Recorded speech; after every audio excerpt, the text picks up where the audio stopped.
নমস্কাৰ গুৱাহাটী উচ্চ ন্যায়ালয়ত নতুনকৈ ভেকেঞ্চি খালী হৈছে গুৱাহাটী হাইকোৰ্ট ৰিক্ৰুইটমেণ্ট আৰু এই ৰিক্ৰুইটমেণ্টনো কি হয় কি ভেকেঞ্চি আছে সকলোবিলাক জনাম ছবিটোতে শেষলৈকে চাব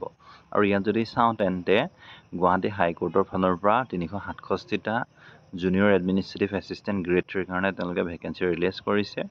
যিটো ADRE 2 হোৱাৰ পাছতে এইটো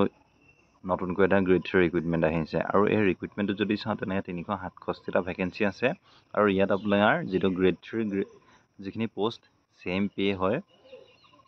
14,000 পৰা